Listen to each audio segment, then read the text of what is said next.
Hello, everybody. Welcome to this evening's discussion entitled Exposed, the Secret US-UK Nuclear Weapons Agreement.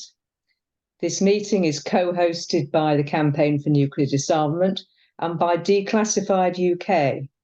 Declassified are Britain's leading investigative news organisation, revealing and exposing a remarkable range of information about Britain's military and intelligence agencies, its most powerful corporations, and its impact on human rights and the environment. Declassified's work is of enormous value to CND in our campaigning, so I just want to start off with a big thank you to the Declassified team and for working with us tonight.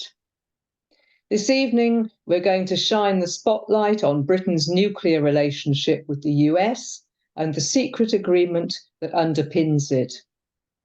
This is of particular relevance this week and in the weeks ahead because the agreement is up for renewal this year. So we have an opportunity, a once-in-a-decade opportunity, to challenge this agreement in Parliament and beyond. So this webinar is by way of being the first step in our campaign to reveal the facts of the special nuclear relationship and overturn this status quo. So we've got a great panel this evening. They're each going to speak for 7 or 8 minutes, but there'll be plenty of time for Q&A afterwards and for them to come back and share more of their analysis and opinion. So we're going to hear from Richard Norton-Taylor. He's the former longtime security and defence editor of The Guardian newspaper. And also, in the words of the MOD, he is a thorn in their flesh. That's a pretty good piece of praise in my book. We're also going to hear from Natalie Bennett. Natalie is a Green Party member of the House of Lords, and she's going to share with us what's happened in Parliament around this agreement in the past and what opportunities are presented for us in the months ahead. And then we will hear from Mark Curtis, who's director of Declassified. He's also an author. He's written a lot about the US-UK military relationship. And he really exposes the reality of the UK's foreign policy together with its scandals and its crimes. So what a great panel. So as you go along, as we hear from our speakers, do please put your questions in the Q&A box, which you can find at the bottom of your screen. And then when they finish their contributions, I will put your questions to them.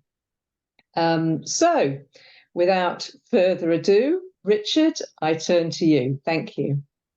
Well, thanks very much, Kate, and thanks for everyone who's listening in and watching us. A few words about the Mutual Defence Agreement, which was signed in secret by the British and American governments a long time ago, 1958.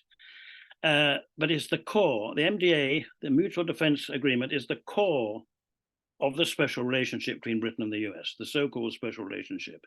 Britain's nuclear weapons system is entirely dependent on the US. Without it, the Royal Navy could not fire a single Trident missile, and British nuclear scientists could not safely build a single nuclear warhead.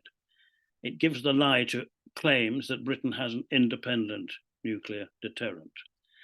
But astonishingly, this 60-plus-year-old agreement has not once been debated in Parliament. There's been the occasional early day motion. I think the last full debate was proposed unsuccessfully by Jeremy Corbyn 10 years ago. Though it is incorporated in law in the US, in Britain, the agreement has no legal status. Successive British governments have dismissed claims that it breaches the Non-Proliferation Treaty, which forbids the exchange of information, as we know, between of information, materials, and know-how between an established nuclear power, in this case, the US, and any other nuclear power, i.e. Britain. Article 1 of the NPT, to remind people, states each nuclear weapon state party to the treaty undertakes not to transfer to any recipient whatsoever nuclear weapons or other nuclear explosive devices, or control over such weapons or explosive devices directly or indirectly. One or two British lawyers say that this mutual defence agreement contravenes the NPT, the Nuclear Non-Proliferation Treaty. The government responds in astonishingly disingenuous, and by using astonishingly, I say, and disingenuous arguments, by, for example, saying that the MDA does not involve the exchange of nuclear weapons themselves. It does not involve nuclear weapons, it says, but merely updates existing weapon systems. And it only involves non-nuclear warhead components. But that gives the lie. And just to give one or two examples of this, the British have consistently said that they cannot, an Aldermaston can't build the nuclear weapons factory, cannot build safe nuclear weapons without American material and advice and know-how. To give an example, not so long ago, when he was Defense Secretary, Ben Wallace flew to Washington in a hurry when he heard that the Americans themselves were considering not to produce a new nuclear warhead, which they were planning. The British desperately wanted this, called the W93. The W93 was designed by the US because Britain wanted, or the British government desperately wanted to put it on its new Trident missile system. Without the cooperation of the US, a lot of people, including not only independent commentators and academics, but naval officers themselves, former commanders of nuclear submarines, say that without American help, an existing Trident system would not be able to survive for more than a few months without American help. There's quite a good quote by in a book called The Silent Deep by Lord Henderson, who is a serious commentator on all this, and actually quite conservative, who says, he quotes in his book The Silent Deep about Britain nuclear weapons, that a former senior nuclear weapons naval officer said he'd be very surprised if the US president had the capacity to prevent the launch of a British nuclear missile. He added, but they could do slow starvation. Ingenuity couldn't get you round the bend. It'd be finito. Norman Tebbit, a former top official in the Ministry of Defence, said that Britain could not survive, or it wouldn't be a practical, serviceable nuclear deterrent for more than 6 months without consistent American help. And there's another point, which maybe we can get on later, maybe Mark would like to, about how the use of bases in the UK, and how the other aspect of how we have no independent control over our nuclear weapons arsenal. Way back in 1962, I looked up in one of the many books we have on this, Harold Macmillan's privacy secretary said, the UK deterrent is fully integrated with the American. An independent British plan does not exist. So there, it gives a lie to the claims by the British that the Mutual Defence Agreement does, that it's only non-nuclear sort of technical issues were involved in it. And it gives the lie that every government since the Second World War has said that we have an independent nuclear deterrent.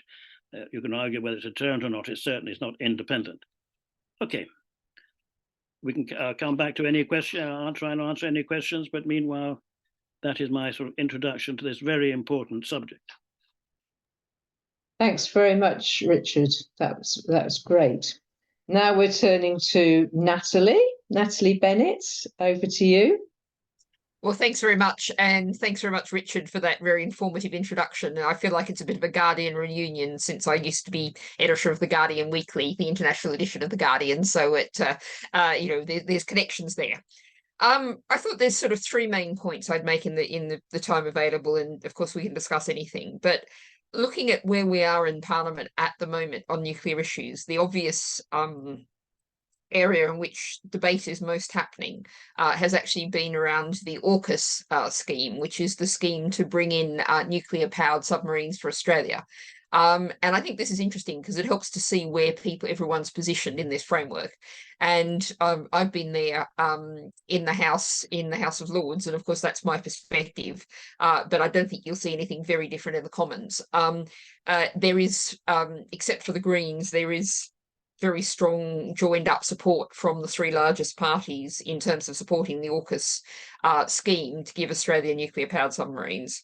And there are actually nuclear non-proliferation treaty issues around that. And they're having to really do some real turning around in circles to attempt to get around them, but arguably they still haven't. But it's interesting that there's just, from the three largest parties, just wholehearted support. Where there is perhaps the inkling, the suggestion, the hints of opposition, which is very interesting. And I think this is something where we're going to be able to try and develop. It's not easy and it's not simple, but is actually from some parts of the armed forces themselves, who are seeing their resources cut, the staffing, the levels of numbers of people in the military. And they see nuclear weapons as an enormous waste of unusable material. And there is some opposition to nuclear weapons in the military, and quite high levels of the military. And certainly I've experienced interest in discussing these issues. And they may not always be comfortable allies for us, but they're definitely allies worth exploring as we look to go into this debate. And they're allies who potentially can carry a great deal of weight in that debate. But, it's not going to be easy. And of course, one of the things that I find is I think we really need to internationalize this debate. And we need to think about how we can draw the rest of the world into this debate. I never tire of repeating the fact that the majority of the world's countries back a global ban on nuclear weapons. And when you get people coming at you saying, oh, but you're just being idealistic, it's not realistic to think about ending up in a world without nuclear weapons. Oh, but, we've got to defend ourselves. Point out the majority of the world's countries, including some very major countries, who are signed up to the idea of a global ban on nuclear weapons. And that's something we've got to keep repeating, keep educating people about, because they really simply don't know that. And I think we've got to draw that in. The other thing that I think we really need to talk about is the state of geopolitics, the state of the world. And as uncomfortable as it is to confront, the practical reality is at the moment, the most likely outcome of the end of this year is going to be a second Trump presidency. And that really is a reminder. I mean, I speak about the age of shocks, and we are in an age of obviously medical shocks, geopolitical shocks, climate shocks, and we are in a profoundly unstable world. And there's something to highlight there in terms of how dangerous nuclear weapons are in that environment. But it's also something to say, I've been basically for the last year or so really going around trying every opportunity I get to actually challenge the establishment, you might say. Have you thought about the second Trump presidency? And all the evidence is that it's going to be far more extreme, far more out of control than the last one was. Trump is very much lining up his people to go his way, potentially a very isolationist way. We've seen the quite astonishing statements about encouraging Russia to attack NATO countries just this week. And so we are in a profoundly unstable world. And when we think about confronting the MDA, we're starting from, certainly within the parliamentary context, with not a lot of resources, not a lot of, to borrow a military metaphor, firepower. But I think the context is perhaps more open than it's ever been before. And I think that's really important for us to get across a message that, 2 or 3 years ago, there was a real sort of sense of lots of people were like, oh, it's just inevitable. We're going to end up in the next Cold War. We're going to have the autocracies up against the democracies. with all of the challenges and difficulties of particularly the second label there. But I think that now we are in a heading towards a multipolar world, which is very different to what we've seen before. And I think we've got to use that not just the Nuclear Non-Proliferation Treaty, but very much the UN Treaty for a global ban on nuclear weapons, try and draw countries that have no part in the nuclear arms race, draw them in and draw them into the debate, and draw those unexpected allies like the military. So for decades, really, this debate has been stuck in some fixed positions with people in some fixed places. I think this is going to open out enormously in different kinds of ways, and we're going to have to be very nimble and very flexible and try and find different ways of actually getting this message across. And I think one of the things that perhaps, I mean, I find this in many areas, there is a real challenge, and there's some interesting work on universal basic income of this, of people who are asked, you know, ordinary people in the street type people are asked, do you think this is a good idea? And they say, yes, this is great, but we don't think politics can change anything. And I think one of the things we have to do is give people back a sense of agency, a sense of control, a sense of their ability to influence things. I've got a saying that politics should be what you do, not have done to you. And I think there's a real job of activism, of putting pressure from outside Parliament into Parliament, and not just drawing perhaps on our traditional allies, traditional people, but seeing what other groups, what other resources, what other different frames we might be able to draw into that, to build a different kind of anti-nuclear weapons argument, and one that, you know, will possibly have some very strange allies, but it's possible, starting realistically from within Parliament from a very tiny base. So hopefully that's useful and fairly hopeful. I always like to be hopeful rather than too negative. So I'll stop there, and I look forward to the questions and discussion. Thanks.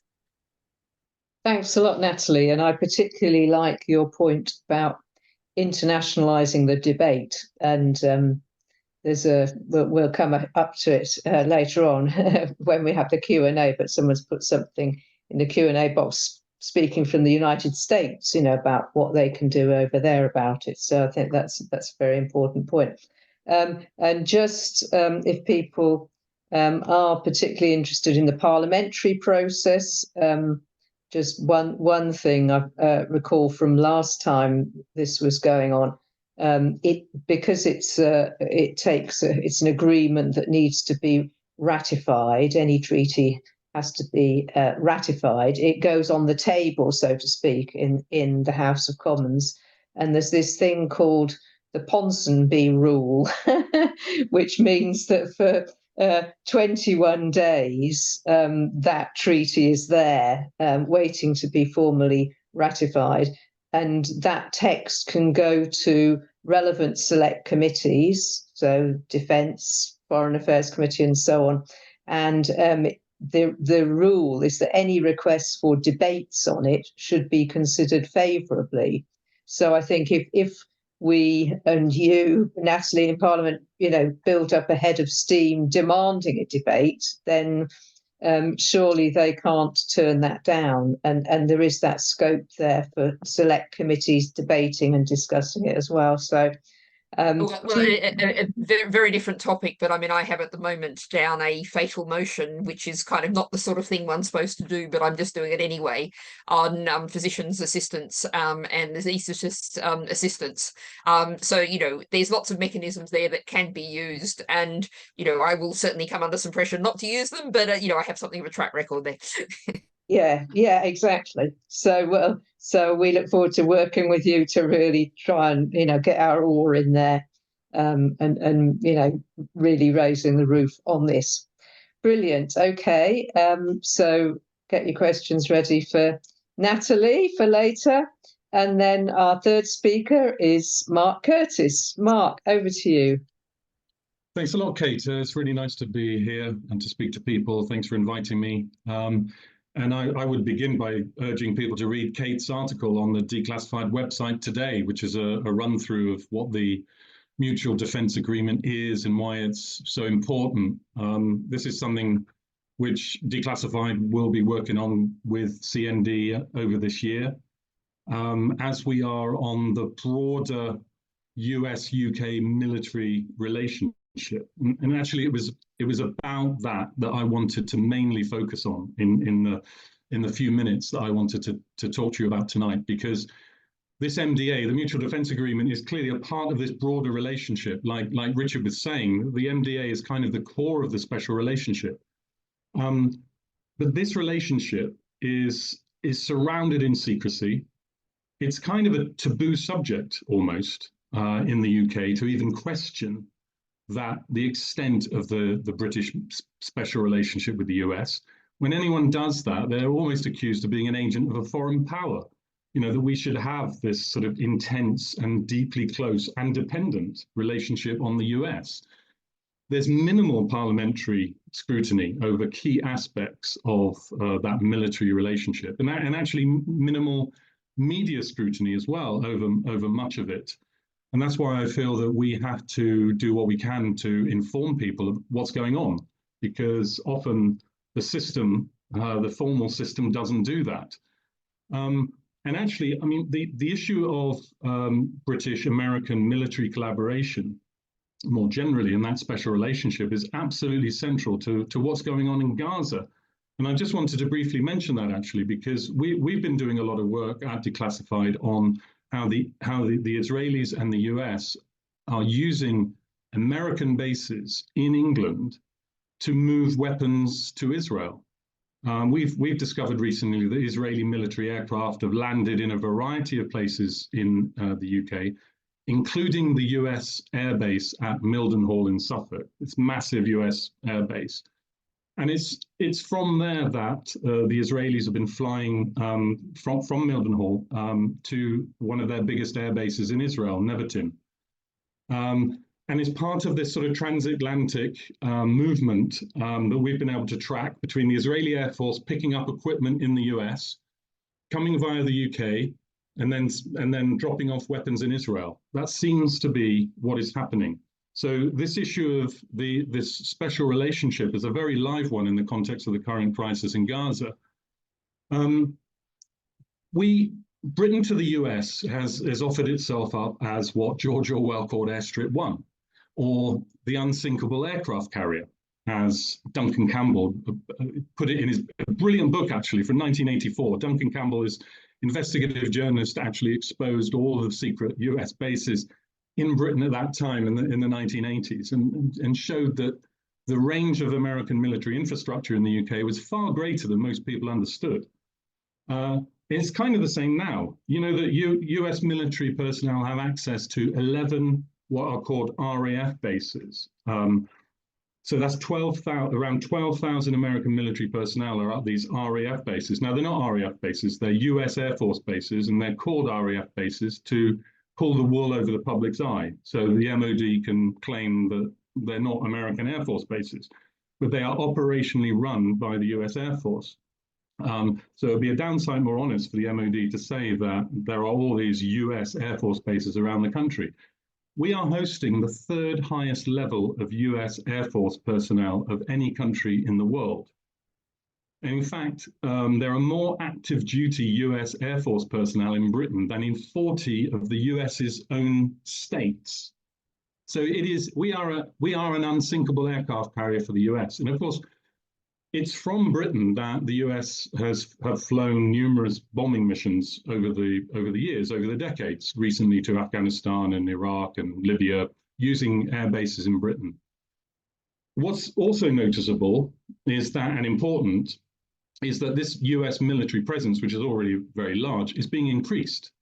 So the figure that we've been able to find so far is that there's a $2.8 billion spending plan to upgrade US military and intelligence gathering facilities in the UK.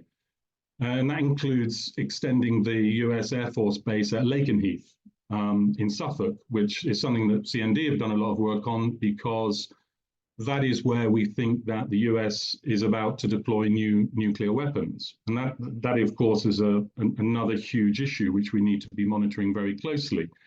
That's being done whilst the government is refusing to disclose any details about it. The government's been asked by a couple of MPs to give some information about the expansion of US military US nuclear basing strategy at Lakenheath, and it basically says that they don't feel that they have the responsibility to tell the public whether the US is going to deploy nuclear weapons at one of their bases in the UK. That's a kind of a contempt for the public. They don't even think that we have the right to know whether the US is going to deploy nuclear weapons to the UK. An absolutely extraordinary situation. The MOD told Parliament in, I think it was 2022, that 600 million is being spent, that's pounds, 600 million pounds is being spent on upgrading Lakenheath to accommodate this expansion in US operations there. So that's something really to watch out for and to campaign on. And I would urge people to support CND's work on that. And Richard Norton-Taylor has written some great articles for Declassified as well. And he's found that the US has earmarked 40 million, I think it is, to expand Menwith Hill. That's this huge US intelligence gathering spy base in Yorkshire, Menwith Hill, with all the radomes. Many people, I'm sure, will know of it. So that's another 40 million that's being spent to upgrade US operations. And then there's an even bigger upgrade going on in RAF Fairford, that's US Air Force Fairford in Gloucestershire, where another 300 million is being spent. So all this is really significant expenditure and significant upgrades. It's taking place pretty much behind closed doors. We're barely allowed to know any details about it, which I think is kind of pretty unconscionable, really. Why am I talking about this in the context of the mutual defence agreement, which we're mainly focused on tonight? And that's because I think at the root of the US-UK military relationship is a warfighting partnership. That's really the essence of it. And that's really what the special relationship is about. It's about, in my view, mutual support for aggression, which mainly means the UK supporting US aggression because we are the junior partner. Virtually every war the US has fought since 1945, really, has received military, material, diplomatic support from the UK, whether it's the recent wars in Iraq, Afghanistan, Libya, Syria, or the earlier wars in the 60s to the 70s to the 80s in places like Vietnam, other parts of Southeast Asia, Central America.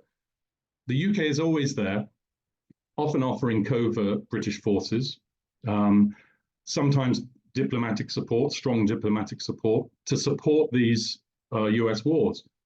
And we are now in a dangerous period of international relations where there are people on both sides of the Atlantic who are literally touting for a war with Iran in particular. And that's something which the Israel lobby in the UK is pushing for, and is pushing for the British and the Americans to instigate. That's a key thing that we're monitoring at Declassified, actually, and we're doing some research on, because it presents real dangers. I mean, the Israelis would love to attack Iran, and they've been trying to enlist Western support for that for a long time. And that is a major danger. This is not some kind of theoretical concern. It's something that is seriously on the table of quite a few people, and something that we need to be careful about. And also, of course, there are some people in the UK who are even touting for a war with Russia. This is also on the agenda of some policymakers, very possibly not military people, because they kind of tend to have more of an idea of what war looks like. But certainly some of the more extremist elements within the Whitehall system and others are not averse to actually taking on Russia potentially as well. Again, it sounds absolutely fanciful and nonsense, but it is seriously true, and it's something that we need to be monitoring carefully. Coming back to the nuclear relationship, I think a key point is that we can't, and Kate alluded to this earlier, we can't accept that the Western policy on nuclear weapons is actually about deterrence. It's about defense. We can't accept that is the case. The fact is that nuclear arms have always been seen as usable weapons for fighting limited nuclear wars. And they've been seen like that by NATO, by the UK, and by the US. That comes through clearly in some of the documents that have crept out over the decades. So these are not purely weapons of last resort to protect the homeland in the case that we are attacked, and therefore this is the final opportunity we've got to respond. That's not how Western policymakers have seen nuclear weapons.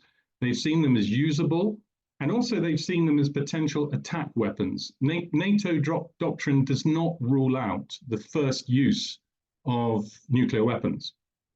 That's important. Kate, Getting to the end of your time.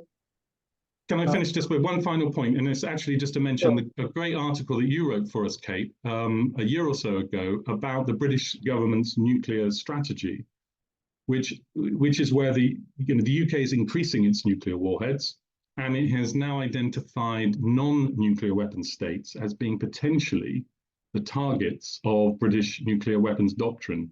And again, that change in policy is a vital aspect of this whole discussion that we need to have about the US, the dangers of the US-UK nuclear relationship. Thanks. I hope I haven't spoken too long. No, not at all. Thanks very much, Mark. That's a huge amount of really important information, and it's just provoking more and more questions and so on for us, more areas of work indeed. So I've had quite a lot of questions coming in. I'm going to ask a few, put them to you three, and if you could just answer whichever elements of it you want to answer. You don't have to answer everything, obviously. And then when you finish that first round, we'll go on to the next round of questions. But just to pick up something, the point you were making there, Mark, about people sort of pretty much gung-ho for going to war with Russia, and someone put in the chat there about Grant Shapps' speech. It was a couple of weeks ago now.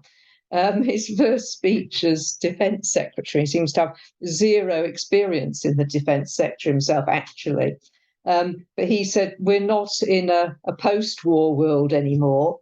We're in a pre-war world. And he identified these 5 enemies, which were previous ones that George Bush had on his list, the axis of evil, and then added Russia and China. And he said, we're going to be, we may well be going to war with all of these, in the next 5 years. You think, my God, what's going on in his head? But there are more people like that. And, if you read the journals and the newspapers and so on, you see this kind of acceleration. It's a sort of almost like a frenzy, going in the direction of more nukes, more war. And in fact, a couple of people in the questions have made mention of France, actually. And so I'm going to sort of tie in a question from myself, really, about this, which is that some German, quite senior German politicians have said in the last day or two that because of what Trump's been saying, about, get lost NATO, you don't pay up, so we'll leave you high and dry. Quite senior German figures saying, well, actually, we need European nuclear force, and maybe France and Britain can get together and provide the cover. I mean, honestly, but so it'd be quite good if you could comment on that. And that ties in with a few questions here. One is, what are the implications of Trump getting in re-support for the UK? So, if he pulled the plug on Europe, including Britain, presumably that would be the end of our nuclear weapons anyway, never mind doing something independent in Europe. Someone else has said, France is also a nuclear power. Are they likewise dependent on the US? You can clear that up quickly. And then another CND member who I happen to know lives in France says, France is now the only nuclear power in the EU. Today I heard for the first time that there may be some US control over potential French use of their nuclear weapons. Has this any basis in fact? I don't know about that, but I did read today, Kenneth, that President Macron just 3 or 4 years ago had suggested developing some kind of European nuclear force. So maybe panel, you could comment on that if you can. And then Linda Pence-Gunter from Beyond Nuclear in the US, based in Washington, D.C. Is there something our organisation and other similar American disarmament groups can do to push back against the MDA and the return of US nuclear weapons to Britain at Lakenheath? Lobby our representatives and senators? Any ideas? So in terms of the internationalization element, Natalie, I don't know if you've got any thoughts about what could be done with US, your colleagues in the US, but I'll throw those questions and issues open, so please feel free to pick up on any that you like. Who would like to go first? Richard, go for it. Well, there's so many very good questions there. As this government is full of sort of empty rhetoric, but dangerous empty rhetoric, when they talk about the great enemies everywhere around the world, including China. And by the way, someone mentioned the question of waste of money. Probably Natalie actually comes like that. Blair himself admitted in his autobiography called what was it called? Anyway, that Trident is a journey, he called it. He was going to call it the journey, but then he thought that was more like sort of messianic. Anyway, a journey, that Trident have no military use, which is a question of status. Now, even if Blair said that, that is saying something. Now, but new prime ministers indoctrinated. The first thing they're indoctrinated with or by senior Whitehall officials, cabinet secretaries, and so on, in their bunkers in the back of Downing Street, is that keep close to America, as close as possible. And some very senior advisor to Blair told me after the invasion of Iraq, and I said, Blair, just imagine, he asked me, it's a rhetorical question. Imagine any British prime minister saying no to any American president on such an important issue. That was at the time of invasion of Iraq. But of course, the Americans can stop. It does control our nuclear weapon system. They can turn the tap on and off. It's completely, and let's say the obvious, a completely unequal relationship, which is one of the reasons why, of course, they don't want Parliament to debate it. And someone mentioned the question that there's a question about France. It's a very interesting question because the French-American relationship on nuclear weapons is much closer than people think. I mean, de Gaulle was a sort of enemy of America. They say, the old row then, way back in the 60s about Gaullism and we want to distance ourselves from America. In fact, there's a very, very close relationship. And more importantly, or indirectly, but at the same time, there's an increasingly close relationship between Britain and France over nuclear know-how and technology. So anyway, there are the few points I want to make. Oh, finally, one other point about the waste of money. It is, since we're not, they're absolutely unusable nuclear weapons. I mean, and the Americans wouldn't allow us to use. I mean, even if there's some, the bonkers situation where a British Prime Minister would want to. Now we're spending 200+ billion, I think that's right, Kate, on the new Trident system. 200 billion pounds of something which you can never use. The ultimate insurance, the government says, nuclear weapons is the ultimate insurance. What about the ultimate insurance of a new pandemic or the state of the public of the health system, etc., etc.? So that is.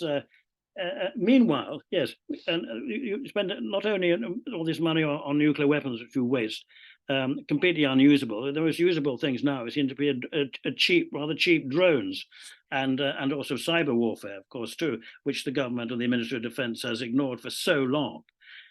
Two enormous aircraft carriers, which cost another few billion, 8 billion or so, which seem to break down all the time. So there's a question of putting that's on a basic practical level. If you're betting money on defence or attack, or certainly on defence, realistic and credible defence, you put money on completely different weapon systems and computer systems and anti-cyber systems. Which counter real threats. That's all. Thank you. Thanks very much, Richard. Who would like to go next? Oh, well, if we keep the order going, keeps it nice and easy. I mean, just to bounce off something that Richard just said about the status. Of course, it's often been said that the nuclear weapons keep us on the UN Security Council, and it's interesting. There is some very vestigial, but lots of debate, lots of discussion happening about reform, about the whole UN system. And of course the Security Council now is totally frozen and incapable of doing anything. And so there's some interesting framework there of seeing things essentially breaking wide open in all kinds of ways. But just picking up that, it's interesting, the pre-war world. It's interesting that actually what we tend to hear in the House of Lords, the rhetoric tends to be quite a bit toned down from what we hear in the Commons. I think and we hear from MPs versus peers. We hear a much lesser tone than that. But I think it's really important that in any context, people really challenge that terminology. And this picks up the money point, but also the point that Tom Cuthbert went, what about the recession? The idea that we've just been through the pandemic. We saw how that went terribly close to breaking apart world systems. The idea that we could hold anything together in any kind of global conflict situation, it is literally unthinkable to have a full-scale war in the world we're in now, and we need to keep saying that. We have the climate emergency, the nature crisis. We have so much instability. And I put a comment in the piece of what's happening in the Red Sea, and I think there needs to be a lot more understanding about this. And there's been lots of very sort of casual throwing around of people who don't know much, but it's really interesting when you look at the Red Sea. All the focus is on the Houthis and Yemen and poor Yemen and the people of Yemen, but we also have all the chaos on the other side of the Red Sea as well. And the US and the UK are throwing missiles around there, but the comment I left there is essentially the government saying, yes, we acknowledge that that military approaches will not ensure security of passage for merchant vessels through the Red Sea. The practical reality is because of insurance, that the vessels are just not using the Red Sea. They're going the long way around, which has all sorts of economic implications and supply chain implications. So we have a world that's just so unstable, so insecure, that we really just have to say there is just no way. We have to find a peaceful way through this, and it's really important to keep saying that. Grant Shapps, what can you say? But not to be taken seriously, but needing to be confronted nonetheless, I guess I'd say. Thanks. Thanks, Natalie. Mark? Yeah, let me just say briefly, I think this point about going back to the basics, actually, and think, why does the Whitehall elite want to have nuclear weapons? It is quite an important point, actually, because the reason why the Labour government, and it was a Labour government, should remember that, decided to acquire nuclear weapons after the end of the Second World War was for reasons of prestige and world power, and particularly to uphold Britain in the eyes of the US, to try and stave off this kind of imperial decline, and so that Britain could remain a great power, particularly in the eyes of Washington. Now, the declassified files bear that out. Those were the major considerations that British planners had in the 40s and 50s when they first acquired these weapons. And so we kind of have to be aware that there is still a very deeply embedded culture in Whitehall that Britain should have this great power status. It's a key way that we define ourselves in the world, so those people think. And a natural part of that is having nuclear weapons, because there's only a handful of states that have nuclear weapons. And it's quite difficult to know how to address that culture of great power status, because it is really deeply embedded. And it's almost, it is like that culture is more important than, as Richard is saying, than spending money on actually something that might actually benefit the people of the country. That obsession with that prestige is a key thing to address, I think. And I just wanted to say one thing about Shapps. It's kind of easy to sort of laugh at him, but unfortunately, Britain is a warmongering state. People know that we've invaded more countries than anyone else. I'm sure loads of people have seen the maps that people have been posting on Twitter for years. How many countries have we invaded in the last 200 years? I did a study recently, and I looked at how many British military interventions there's been since 1945, and I got up to 83. So we are used to invading other countries. So when a defense secretary talks about Iran and China and who knows who, unfortunately, we have to take it seriously because these people do go to war very regularly. I mean, look at where we've been to war in the last 10, 15 years. There's four, five, six, 7 countries the British military have been fighting either overt or covert wars in. And as I said when I was making my opening remarks, there is a real danger of particularly Iran being the target for a next war. And I think that the problem with this is that, or one of the problems with it is that it's so easy for British governments to go to war because we don't actually have very much democratic checks and balances on the executive just being able to send troops into battle. You know, Parliament doesn't even need to be consulted if a prime minister wants to send troops into a war. When it comes to covert operations, not only does Parliament not need to be consulted, the Parliament is not even told about anything, and neither is the public. There's no right to know for the public what our covert forces are doing around the world. So there's a fundamental lack of democracy in British foreign policy making. I mean, I think it goes very deeply. I mean, I think that our structure, our governance system resembles much more an oligarchy than a democracy. And I think that is the deep root of the problem that we face. We do need to campaign for, it's a long-term project, we need to campaign for a genuinely democratic governance system so that it simply does not become easy and possible for us to intervene militarily around the world whenever the Prime Minister and a bunch of his mates want to. Thanks very much indeed. So, yeah, what can I say? Right, so now, Natalie, do you want to say something now? We're about to go into second round. I just wanted to, I think, tie those two things together, the history, the lack of democracy, and finding a place in the world. And I mean, one of the things I see in the chamber all the time, I think government ministers have a stick-it note on their computer that says they have to use the word world leading in every sentence, or we're profoundly insecure, and that insecurity is, I think, as you rightly identified, very dangerous. And that's one of the things that I say, and why I unashamedly say, you know, if we were the first nuclear armed state to sign up to the global ban on nuclear weapons, that's how we could be truly world leading, and we could set out a place and find a new place in the world as a kind of, not that they're perfect, but a sort of super Norway, the Scandinavians that are broadly seen as relatively positive forces in the world. To say that we've got that as a result of all that history, that dreadful colonial history, the genocidal narco state of the last few centuries, we have got a network of embassies, we've got the fact that pretty well everyone, practically speaking, speaks English. We need to say, right, we've got this, we are going to try and use this in a positive way. And of course, it's going to take a long while for anyone to trust us, but we should start to think about how can we actually make this world safer for all of us. It's the right thing to do morally, but it's also the thing that makes us all more secure. Yeah, absolutely.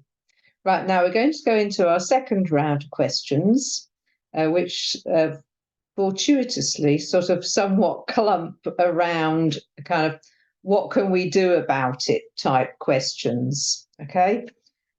So, well, first of all, I'm going to throw in this one. What's the best argument you have ever heard against nuclear weapons? So you can answer that if you like. You might have some quick and easy answer that would certainly help me out.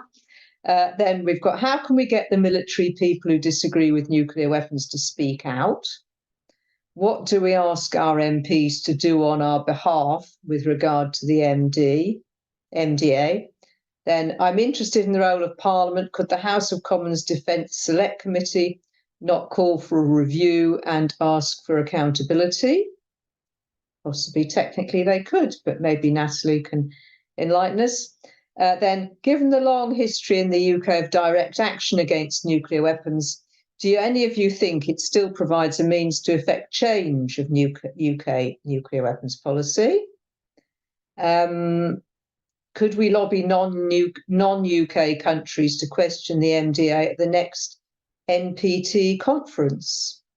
And then, well, maybe that's enough. But there is one direct question for Mark.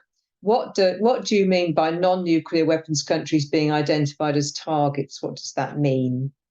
Okay, and then I think we may need to leave it at that. But please, yeah, there is an emphasis on next steps. What are we going to do? So please do think about that in your replies. And Richard, I'm going to go to you first. Okay, well, Mark can answer this question about Britain's. He knows more about it than I do. About Britain, what British ministers have said about how we can we threaten to use and could use our nuclear weapons against non-nuclear states. I think Jeff Hoon, when he was oh my God, remember him, Defence Secretary. In the time of invasion of Iraq, actually. But he said that, and Rifkin said something, Malcolm Rifkin, former Defence Secretary, said something similar, that you can use nuclear weapons if Britain's, in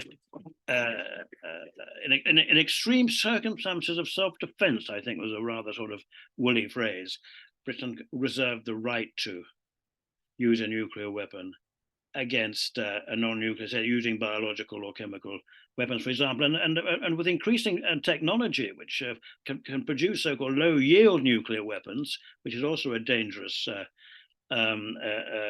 development.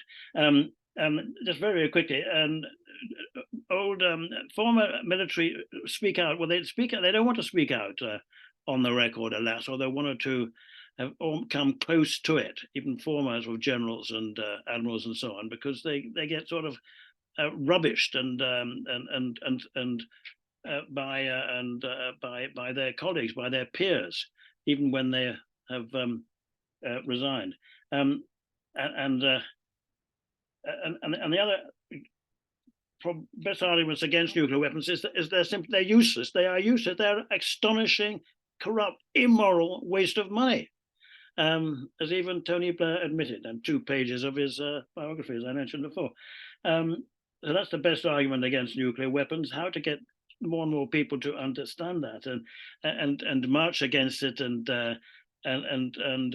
demonstrate against it. CND would know better than I do. It's almost like maybe people have given up. It's like fighting against a brick wall. We've done it for so long, and but you know. It is quite astonishing the time when there's so much poverty in Britain, when the queues of people demanding in Bristol we saw the other day that they had to pull their own teeth out because they can't go to a dentist, and the homelessness and the lack of housing and all that. I mean, it's astonishing that people can't say, just stop something which is an utter waste of money, of hundreds of billions of pounds. That's all. Thanks very much, Richard. Natalie, over to you. Best argument against nuclear weapons. I mean, I agree with everything Richard said, but what I often do, particularly with broadly hostile audiences, is actually say, okay, you're the British Prime Minister. You're told, without any question of doubt, that there are nuclear weapons flying towards Britain they are going to hit. And one of the things that I'm sure it's not true on this call, but many audiences, I think, have an idea that nuclear weapons are up there in the sky and like Battle of Britain pilots and they duel against each other. But, you explain to people that once, the nuclear weapons, you're hitting back at the people who may have fired them, but they don't stop the nuclear weapons hitting you. And so I ask audiences to say, okay, you're the Prime Minister. This is going to happen. Are you going to kill hundreds of thousands of innocent people? And I found that actually does have people do stop and think at that point, even quite hostile audiences. So that's something I think it's really useful as a thought experiment. How to get the military speak out. I did actually hear, I think it was a debate on AUKUS. It's possible to get, because the military is now feeling extremely pressured about their conventional forces, the rundown of conventional forces. They're also, they're very aware of the fact, we very nearly had an accident with a nuclear-powered submarine because they've been on patrols for so very long, and they're struggling to actually keep the crews up on the nuclear-armed submarines because they're sending them out on longer and longer patrols, and then people just won't do it. And so I think it's possible to get military people starting to say this. What's kind of tricky, and if you're going to try and have a joint platform or something, you have to think about the different cultures we're coming from, and you have to give them a space where they can culturally feel comfortable enough to sit on a platform with you. And that may mean having to meet somewhere in the middle in terms of culture and approach and the way you talk about things. And that's not always comfortable, but I think it's very much worth doing.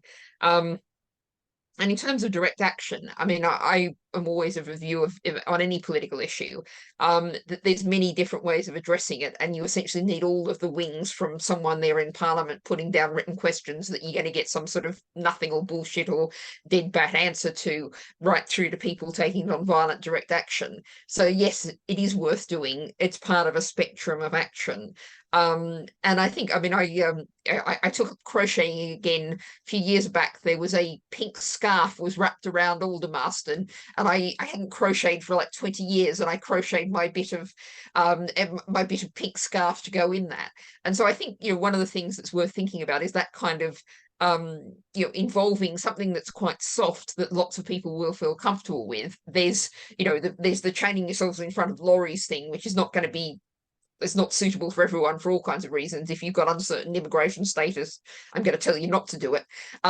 You know, so give people lots of different entry points where wherever they're comfortable, wherever they can fit in, they can be part of it. And that broadens it out a lot more than just narrowing it down to a few kinds of action. Thanks. Thanks very much indeed, Natalie. And Mark, over to you for the final words. Okay, yeah, I mean, just Richard already addressed this. The point about, because somebody asked me, I think, specifically what I meant by saying that UK nuclear doctrine was now sort of focused on non-nuclear targets. From what's been released into the public domain in terms of the UK policy, they've said that nuclear weapons can not only be used against overt nuclear threats, but against enemies possessing chemical and biological weapons, or even, quote, emerging technologies that could have a comparable impact. So it's a much wider definition of who the potential enemy is that a UK nuclear strike could be launched against. And I'm taking that from Kate's article that she wrote for us in June 2021. That's on the Declassified website. It's called "The UK's New Nuclear Strategy is Illegal and Dangerous to the World," which is spot on, I think. Yeah, I mean, non-violent direct action. I mean, I agree with what Natalie's saying. I mean, I think it's absolutely crucial. I think it's crucial now over Israel. I think what Palestine Action is doing on Israeli arms firms' weapons sites around the UK is really important. Because the system is not, the parliamentary system is complicit in a genocide. So we can't rely on the formal system to end Britain's complicity in mass murder. So in a situation like that, it is perfectly right and acceptable and moral for individuals to take actions like non-violent direct action. I mean, I strongly think that's right, and I also think that's the case around this whole nuclear issue as well, because again, the system doesn't respond to, or it's difficult to get some kind of response, some kind of democratic response out of the parliamentary system. Normally, there's a closing down of the discussion, and there aren't any means to actually have very much influence from the public at all. Unfortunately, that's what I was saying before. That's kind of pervades a lot of Britain's foreign policy making. I mean, I think just very briefly on sort of longer term things that we should be doing. I mean, the one obvious thing is that people should be supporting campaign groups like CND, because that can make a difference. You know, a lot of people go back to when some people feel quite depressed and frustrated at the lack of influence that the public can have over policy making. And many people, in my experience, they always go back to the demonstrations in just before the Iraq War and say, well, even when we got 2 million people on the streets, that still didn't prevent Britain from invading Iraq. And of course, that's true. Blair still went ahead in the face of massive public opposition. But of course, what we now know, in fact, we knew it at the time, actually, is that Blair and Hoon, actually, to talk about Jeff Hoon, they were planning many more interventions around the world at that time, not just Iraq. They had other countries in their sights. And I think the calamity of Iraq, plus the massive public opposition to the invasion of Iraq, actually deterred Blair's government from launching more military interventions than they would otherwise have done throughout the 2000s. So sometimes we don't even know when the demonstrations can actually have an impact. And I'm sure that, you know, the public demonstrations going on now towards Israel and you know, the war in Gaza, they will also have some kind of impact. But I do think that direct action is absolutely vital as well. I also think that we do really need to recognise what is the nature of our policy-making system more properly than we do at the moment. I think we should. It's a bit like being an alcoholic. You know, when you go to when you go to an AA meeting, the first thing you say is, I'm Mark Curtis, I'm an alcoholic. What we should be saying is that I live in Britain, we are an oligarchy. You know, we're not a democracy. We need to democratise our policy making. We need to have a democratic system to ensure that policy making works in the public interest. It really doesn't at the moment. It works in the interest of a small cabal in Westminster. So I do think there's a very long-term campaign to try and bring about a democracy in Britain. It would be a nice idea. And the final thing I would say is, I think they're also, you know, I hope people will also support organisations like us at Declassified, because I do think that an absolutely vital part of changing our system is an independent media, is truly independent, that is not financially and politically dependent on the state and on pleasing policymakers, but actually wants to go out and reveal and expose things in the public interest. And we don't have enough of that. That's why we've set up Declassified. And I hope people will support us in that endeavour, because people are having their wool pulled over their eyes. You know, we don't know half of what's going on. And we can find out, we can find out, you know, by making efforts. But it does take efforts, and you know, it takes time and capacity, and we need the support of the public to be able to do that. Thanks. Thanks very much indeed, Mark. That's brilliant. I posted in the chat the article that I wrote for Declassified that you were referring to there about government strategy, and just a quick few sentences on that. I wrote that shortly after the Boris Johnson government in 2021 had issued its so-called integrated review, which was basically this kind of massive look at what was going on in the world and how Britain was situated in it. And I characterised it at the time as an attack document, because it was about global Britain, but really global Britain on the offensive. You know, the whole thing just absolutely terrible. And it shaped pretty much everything that's come afterwards. And it was in that document that the government announced that it was going to raise the so-called cap on Britain's nuclear arsenal by 40%. So a big increase coming up in warheads. And at the same time, they talked about, you know, the increased number of scenarios in which they would be prepared to use nuclear weapons, as Mark said, you know, even against non-nuclear weapon states, you know, giving the lie to the whole kind of myth that they're just there to kind of make sure other nuclear weapons don't use nuclear weapons against each other. You know, that's completely gone. So that's there. And at the time, we got a legal opinion on both of those developments by Professor Christine Chinkin and Dr. Louise Arimatsu from the LSE, you know, really top scholars and legal people on this. And their opinion was that both of those things were illegal. You know, well, what's new? Our government is continuing to break law, international, everything on nuclear weapons. But thank you to our absolutely fantastic panel. A really huge thank you. Can I urge people to sign up for Declassified and CND? I can't kind of say more for Declassified than for CND, otherwise I'll get in trouble in the office. But really, Declassified is just absolutely fantastic, and we can't do without it. So please do sign up for CND and sign up for Declassified. And thanks to you, the audience, for brilliant questions, and thanks for joining us this evening. Please, also, if you're interested in Lakenheath, it's quite a bit about that, and people asking questions about Lakenheath and its role.